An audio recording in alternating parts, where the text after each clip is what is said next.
राम राम दोस्त, स्वागत करता हूं मैं अपने इस नए वीडियो में। और उम्मीद करता हूं कि आप बहुत ही भले चंगे होंगे और अपने एग्ज़ाम सेंटर की तरफ निकल चुके होंगे। अगर आपकी कनेक्टिविटी मतलब यातायात कनेक्टिविटी सही होगी, अच्छी होगी, तो आप कल भी अपने एग्जामिनेशन सेंटर की तरफ जाइएगा। बाकी आप एग्जामिनेशन सेंटर पर समय से पहले पहुंच जाएं तो बढ़िया रहेगा आपके लिए। आप सही से अपना दिमाग का, अपने शरीर का, मतलब अपने IQ लेवल का सही से इस्तेमाल कर सकते हैं, है ना।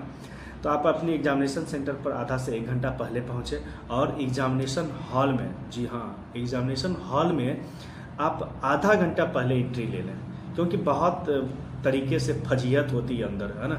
आपका स्कैनर लिया जाएगा, थंब इम्प्रेशन लिया जाएगा, वेरीफाई किया जाएगा। आप कोई मेटेलिक चीज़ नहीं पहने हैं, है ना। मेटेलिक चीज़ सब वगैरह को आप अगर घर पर ही छोड़ दे तो बढ़िया रहेगा। कोई भी शक्ति आपको वहाँ काम करने वाली नहीं है। अगर आप मेहनत किए होंगे, है ना, तभी आपका कोई भी शक्ति जो है आपको काम देगा एग्जामिनेशन सेंटर में, है ना, एग्जामिनेशन हॉल में। ठीक है। तो बाकी जो भी आप भगवान जी, जो भी जिस भी धर्म से जिस भी भगवान को आप मानते हैं, उससे मतलब नहीं है। आप उनको उस मेटेलिक चीज़ को घर पर ही छोड़ दें और अपने एग्जामिनेशन हॉल पर ये सब चीज़ से दूर रखें। मोबाइल अपने बैग में रख करके उसको सही से 10 रुपये 20 रुपये अगर ले भी रहा है, 50 रुपये ले भी रहा है, तो सही जगह पर उसको रख दें। निफिक्र होकर के अपने एग्जामिनेशन हॉल में इंटर कर जाए, है ना। उसके बाद आप अपने जगह पर जहाँ पर आपका सीट है उसी सीट पर बैठ कर के आधा घंटा 15-20 मिनट आप अपने दिमाग को रिफ्रेश करें, है ना। पानी, अगर पानी, बाथरूम वगैरह जो भी है, आप उससे निवृत्त हो जाएं, है ना। ऐसा नहीं कि बीच में आपको बाथरूम लग जाए या पानी प्यास लग जाए, ऐसा नहीं रहिए। 2 घोट 3 घोट आप आराम से घोट पानी भी ले सकते हैं, गला सूखे ना आपका एग्जामिनेशन के दौरान। तो ये तो हुआ, आप एग्जामिनेशन सेंटर पर सही से पहुंच जाए, एग्जामिनेशन हॉल में समय रहते हुए आप बढ़िया से पहुंच जाए। मेडिटेशन कर लें 2-4-5 मिनट का, ताकि आपका दिमाग रिफ्रेश हो सके और ज़्यादा से ज़्यादा क्वेश्चन को आप सॉल्व करने में आप मदद दे सके आपका दिमाग, है ना। और अटैम्प्ट का बात अगर करें हम, तो शुरू से आप क्वेश्चन को अटैम्प्ट करना स्टार्ट कर जनरली आप करते होंगे। तो मैं अपना अनुभव बताता हूँ, जिसमें आप अभी मैं ज्वाइन मतलब कर लिया हूँ, मतलब अभी कर रहा हूँ, ड्यूटी कर रहा हूँ station master as a Indian railway में।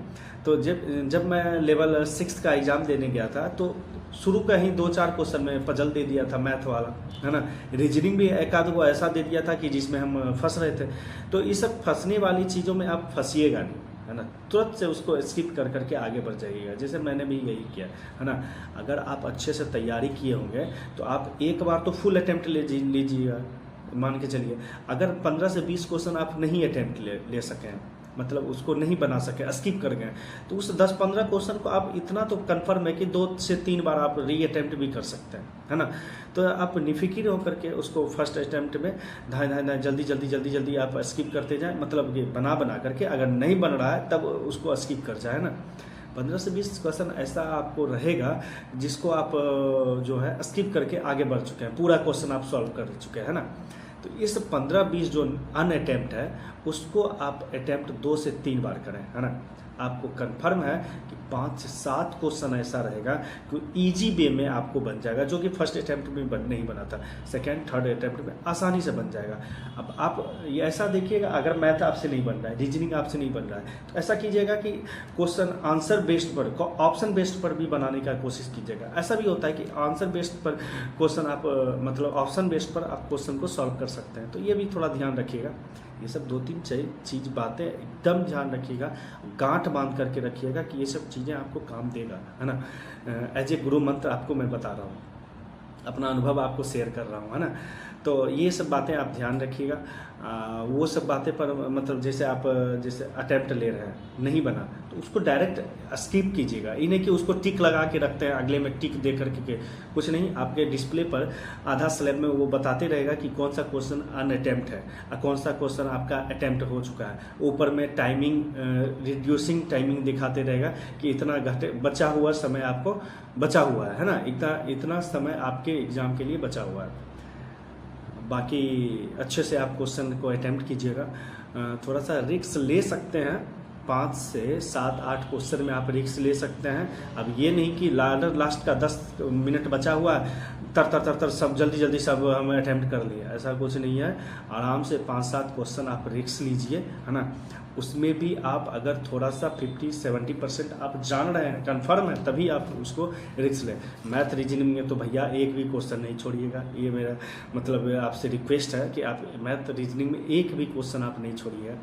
बाकी आपका टेस्ट, इंजीनियरिंग, ड्राइंग जो भी है उसमें थोड़ा सा आप थोड़ा स्किप कर सकते हैं, है ना।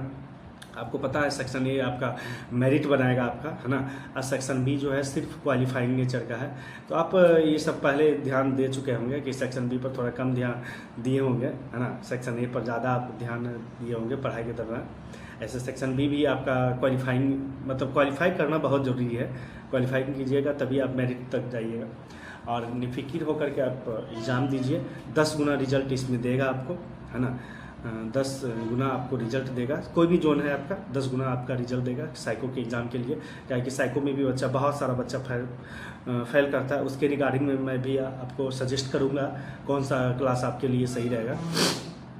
और अटेम्प्ट हो गया, सही से आप एग्जामिनेशन सेंटर पर धैर्य बना करके क्वेश्चन को सॉल्व कीजिएगा। चीज़ों को आप इतना कन्फर्म है कि आप पढ़ के गए हैं वहाँ, है ना। और इस लेवल में आप पढ़ के ज़रूर गए होंगे, है ना, जो आपको सफलता पहुँचा सकता है। कंपटीशन थोड़ा हाई है भैया, तो इसलिए आप रिस्क ले लीजिए 5-7 क्वेश्चन का, ज़्यादा मत लीजिए, है ना। फुल अटैम्प्ट कीजिए। जिसमें ज़्यादा आपको दुविधा लग रहा है कि इसमें हम जान ही नहीं रहे, तो उसमें ना ही छुएं उस क्वेश्चन को, तो आपके लिए बेहतर होगा। बाकी उम्मीद करता हूँ आप अच्छे से एग्ज़ाम दीजिए। मेरी शुभकामनाएं आपके साथ हैं। आप अगर बहुत मेहनत किए हैं तो आपको सफलता ज़रूर मिलेगी और as a assistant loco pilot आप रेलवे में ज्वाइन कर सकोगे। मिलते हैं अगले वीडियो में, तब तक के लिए धन्यवाद। स्वस्थ रहें, मस्त रहें। जय हिंद, जय भारत।